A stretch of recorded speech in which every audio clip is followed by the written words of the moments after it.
Сайн байцгаана уу эрхэм мэдээ үзэгчдээ. Өнөөдөр бид Өмнөд Солонгос улс даяар маш том шуугиан тарьж буй ард иргэдийг хилэгнүүлээ зогсохгүй тус улсын ерөнхийлөгчийг хүртэл албан ёсоор мэдгдэл хийхэд хүргэсэн нэгэн маш ноцтой эмгэнэлт хэргийн талаар дэлгэрэнгүй ярилцах болно. Энэ бол зүгээр нэг золгүй явдал биш юм. Сүүлийн өдрүүдэд Солонгосын хэвлэл мэдээллийн хэрэгслүүл болон цахим орчинд тэр байтугай төрийн ордонд хүртэл энэ хэрийг ярьж байна. За эмнэлэг гэдэг хүний амь насыг авардаг хамгийн инэрэнгүй хайр байх газар гэж үздэг тийм үү. Гэтэл тэрхүү инэрэнгүй газрын цаана залуухан совилогчийн үхэл рүү түлхсэн аимшигт дарамт чимээгүй алуурчид нуугцаар байжээ. Солонгосчууд үнийг Тэвэм гэж нэрлэж байна. Өнөөдөр бид 27 настай залуухан совилогчийн амь насыг авч утсан тэрхүү аимшигт үйл явдлын нарийн ширээнийг бүгдэн дэлгэх болно. За ингээд бичлэгтээ орцгоё. Хэргийн хохирогч нь Өмнөд Солонгосын нэгэн томоохон эмнэлэгт ажилд ороод удаагүй байсан ба дөнгөж 27 настай залуухан эмэгтэй байлаа. Тэрээр ирээдүйдээ маш их ихтгэл найдвар өвөрлөж бусдад туслах чин хүсэлтэйгээр энэ мэргэжлийг сонгосон юм. Гэвч түүний мөрөөдөл эмнэлгийн хаалгаар алхан орсон тэр цагаас эхлэн хар дарсан зүйд болон хуурчээ. Тэрээр ажлын байрны туйлын хүнд дарамтыг амсаж байсан бөгөөд үүнийг Солонгосын анагаах ухааны салбарт Тэвэм гэж нэрлэдэг. Тэвэм гэдэг нь шууд утгаараа сүнсийг нь үнс болтол нь шатаах гэсэн утгатай үг. Өөрөөр хэлбэл ахлах совилогч нар шинээр ирсэн совилогч нарыг сургах нэрээ сэтгэл зүй болон бие махбодын хувьд тэсгийн аргагүй болтол нь дарамтлаж загнаж доромжилдог соёл юм. Энэ залуу совилогчид оногдсон ажлын ачаал хэвийн хэмжээнээс дэндүү хэтэрсэн байв. Тэрээр бусад ижил төвчний ажилчидтай харьцуулахад даруй 2 дахин шөнийн ээлжинд ажиллахаас өөр аргагүй төрсэн байдаг. Түгээрч барахгүй ажил дээрээ алдаа гаргах бүрт нь эсвэл зүгээр л дургүйг нь хүргэх бүрт ахлах совилогч нар нь бусд хүмүүсийн нүдээр чи юугаараа тийм мундаг юм? Чи ийм байж совилогч хийж чадах уу? Чиний тарих хаана байна гэх мэт хүний нэр төрийг гутаасан доромжлуулыг тасралтгүй хэлдэг байжээ.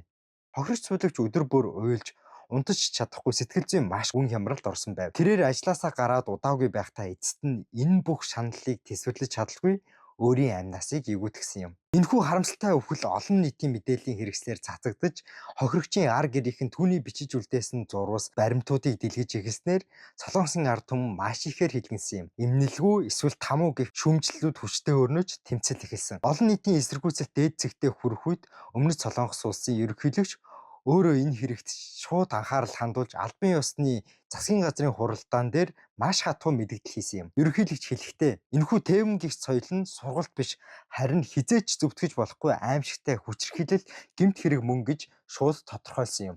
Мөн тэрээр холбогдох хууль хяналтын байгууллагуудад хэргийг маш нарийн ямар нэгэн нууцлалгүйгээр шалгаж буруутай хүмүүсийн хуулийн дагуу шийтгэл оноохыг үүрэг болгосон юм. Ерөнхийлөгчийн энэхүү хатуу тушаалын дараа Кёнги Намбу мужийн цагдаагийн газраас олон нийтийн мөрдөн шалгах хэлтсийн дараагаар удирдуулсан 20 гаруй бүрэлдэхүүнтэй маш том тусгай мөрдөн байцаах багийг яаралтай байгуулсан байдаг. Цагдаа нар тус эмнэлгийг нэг нэгэнгүй нэгжиж хохирогчийн гар утас, компьютерийн мэдээлэл, эмнэлгийн дотоод хяналтын камерын бичлэгүүдийг хураан авсан байна.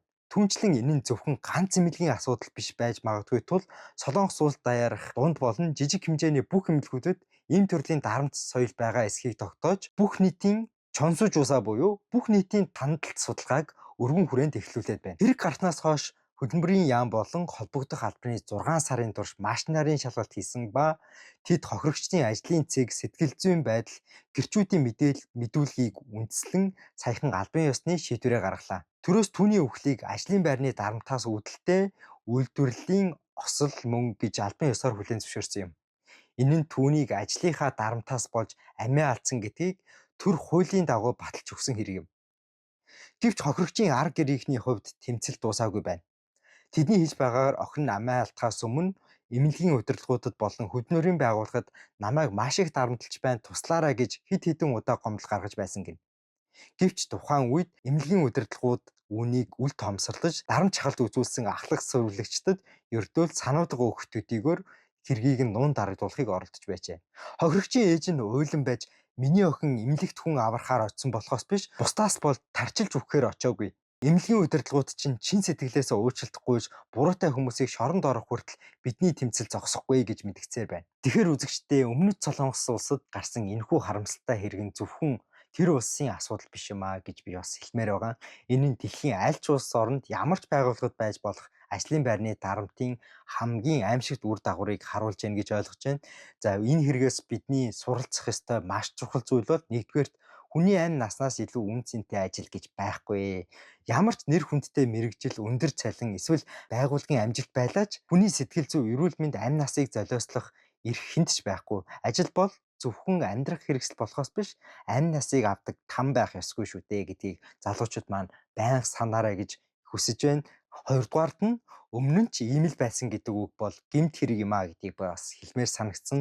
Байгууллагын хуучимсаг, буруу соёлыг манай салбар анханасаа л ийм чанга байсан. Бид ч гэсэн ингэж л сурсан гэж зөвхөн дуугүй төвчгөн дараагийн хохирогчийг төрүүлдэг чимээгүй хамсаатан болж байгаа хэрэг юм.